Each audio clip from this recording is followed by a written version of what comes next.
ಗೆ ಸ್ವಾಗತ. ನಾನು ಪವಿತ್ರ ಗೌಡ. ಇವತ್ತಿನ ಪ್ರಮುಖ ಸುದ್ದಿಗಳನ್ನ ಒಂದೊಂದಾಗಿ ನೋಡ್ತಾ ಹೋಗೋಣ.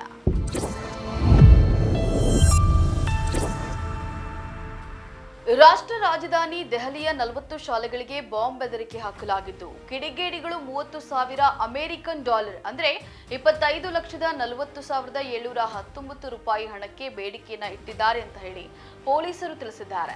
ಬೆಳಗ್ಗೆ ಆರಂಭದಲ್ಲಿ 2 ಖಾಸಗಿ ಶಾಲೆಗಳಿಗೆ ಬಾಂಬ್ ಬೆದರಿಕೆ ಬಂದಿತ್ತು. ಬಳಿಕ 40 ಶಾಲೆಗಳಿಗೆ ಇಮೇಲ್ ಮೂಲಕ ಬೆದರಿಕೆ ಬಂದಿದೆ ಅಂತ ಹೇಳಿ ತಿಳಿದಿದೆ. ಶಾಲೆಗಳಿಗೆ ರಜೆಯನ್ನ ನೀಡಿ ವಿದ್ಯಾರ್ಥಿಗಳನ್ನ ಮನೆಗೆ ಕಳಿಸಲಾಗಿದೆ ಅಂತ ಹೇಳಿ ಅಧಿಕಾರಿಗಳು ಮಾಹಿತಿಯನ್ನ ನೀಡಿದ್ದಾರೆ.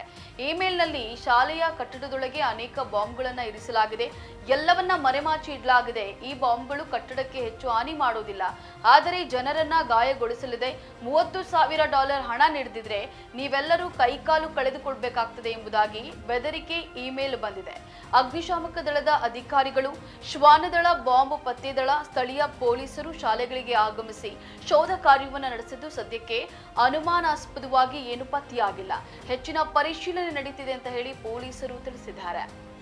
ಬಳ್ಳಾರಿ ಜಿಲ್ಲಾಸ್ಪತ್ರೆಯಲ್ಲಿ ಬಾಣಂತಿಯರ ಸಾವು ಪ್ರಕರಣ ಸಂಬಂಧ ಐಎಎಸ್ ಅಧಿಕಾರಿ ನೇತೃತ್ವದಲ್ಲಿ ರಾಜ್ಯ ಸರ್ಕಾರ ಪರಿಶೀಲನಾ ತಂಡ ರಚಿಸಿದ್ದು, 5 ದಿನಗಳಲ್ಲಿ ಎಸಿಎಸ್ಗೆ ವರದಿ ಸಲ್ಲಿಸುವಂತೆ ಸೂಚಿಸಿದೆ. ಕೌಶಲ್ಯಾಭಿವೃದ್ಧಿ ನಿಗಮದ ವ್ಯವಸ್ಥಾಪಕ ನಿರ್ದೇಶಕಿ ಎಂ ಕನಗವಲ್ಲಿ ನೇತೃತ್ವದ ತಂಡದಲ್ಲಿ ಔಷಧ ನಿಯಂತ್ರಣ ಇಲಾಖೆಯ ಸಹಾಯಕ ಔಷಧ ನಿಯಂತ್ರಕ ವೆಂಕಟೇಶ್, ಬೆಂಗಳೂರು ವೈದ್ಯಕೀಯ ಕಾಲೇಜಿನ ಮೈಕ್ರೋಬಯಾಲಜಿಸ್ಟ್ ಡಾಕ್ಟರ್ ಅಸೀಮಾ ಭಾನು ಮತ್ತು ರಾಜೀವ್ ಗಾಂಧಿ ಆರೋಗ್ಯ ವಿಜ್ಞಾನಗಳ ವಿಶ್ವವಿದ್ಯಾಲಯದ ಉಪ ಕುಲಪತಿಯವರಿಂದ ನಾಮನಿರ್ದೇಶಿತ ಒಬ್ಬ ಹಿರಿಯ ಫಾರ್ಮಕಾಲಜಿ ಪ್ರಾಧ್ಯಾಪಕರು ಇದ್ದಾರೆ. ಟೆಂಡರ್ ಮೂಲಕ ಔಷಧಿಗಳ ಖರೀದಿ ಮತ್ತು ಎಂಪೆನಾಲ್ಡ್ ಲ್ಯಾಬೋರೇಟರಿಗಳಿಗೆ ಔಷಧಿಗಳ ಮಾದರಿಗಳನ್ನು ಒಳಪಡಿಸುವಲ್ಲಿ ಆಗಿರುವಂತಹ ನಿಯಮಗಳ ಉಲ್ಲಂಘನೆಗಳ ಬಗ್ಗೆ ಕೆಎಸ್ಎಂಎಸ್ಸಿಎಲ್ ಅಧಿಕಾರಿಗಳ ಪಾತ್ರ ಮತ್ತು ಲೋಪಗಳನ್ನು ಪರಿಶೀಲಿಸಿ ವರದಿಯನ್ನ ನೀಡಲು ತಿಳಿಸಲಾಗಿದೆ.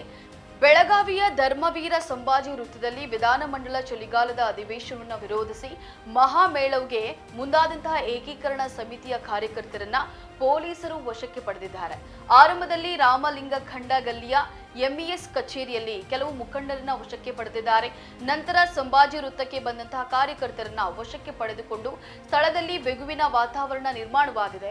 ಬೀದರ್, ಬಾಲ್ಕಿ, ಬೆಳಗಾವಿ, ಖಾನಾಪುರ, ನಿಪ್ಪಾಣಿ, ಕಾರವಾರ, ಸಂಯುಕ್ತ ಮಹಾರಾಷ್ಟ್ರ, ಜಲಾಜ್ ಪಾಹಿಜೆ ಎಂದು ಕಾರ್ಯಕರ್ತರು ನಾಡ ವಿರೋಧಿ ಘೋಷಣೆಯನ್ನ ಕೂಗಿದ್ದಾರೆ.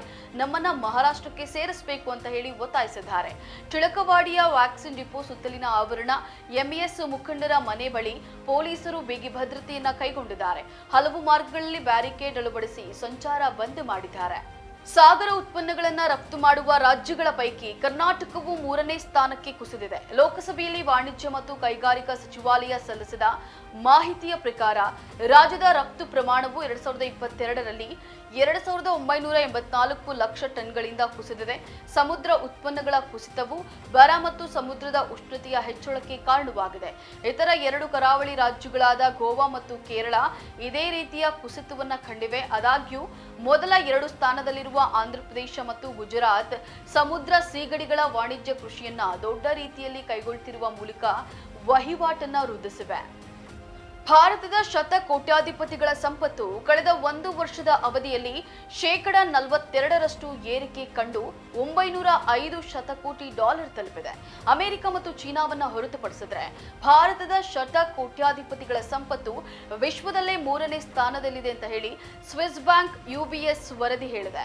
ಇದಕ್ಕೆ ತದ್ವಿರುದ್ಧವಾಗಿ ಚೀನಾದಲ್ಲಿ ಕ್ಸಿ ಜಿನ್ಪಿಂಗ್ ಆಡಳಿತ ವಹಿವಾಟು ಕ್ಷೇತ್ರಕ್ಕೆ ಇಳಿದ ಬಳಿಕ ಶತಕೋಟ್ಯಾಧಿಪತಿಗಳ ಸಂಪತ್ತು ಸವಕಳಿ ಕಂಡಿದೆ.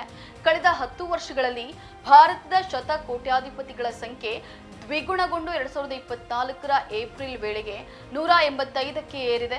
ಇನ್ನು ಇವರ ಒಟ್ಟು ಸಂಪತ್ತು 3 ಪಟ್ಟು $263 ಏರಿಕೆಯನ್ನ ಕಂಡಿದೆ. ಕುಟುಂಬ ನೇತೃತ್ವದ ವ್ಯವಹಾರಗಳು ಭಾರತದ ಸಂಪತ್ತು ವೃದ್ಧಿಯಲ್ಲಿ ಪ್ರಮುಖ ಪಾತ್ರವನ್ನು ವಹಿಸಿವೆ. ಇವೆಷ್ಟು ಇವತ್ತಿನ ನ್ಯೂಸ್ ಅಪ್ಡೇಟ್ಸ್. ಮತ್ತಷ್ಟು ಅಪ್ಡೇಟ್ಸ್ಗಾಗಿ ನೋಡ್ತಾ ಇರಿ ತ್ರಿವರ್ಣ ನ್ಯೂಸ್. ನಮಸ್ಕಾರ.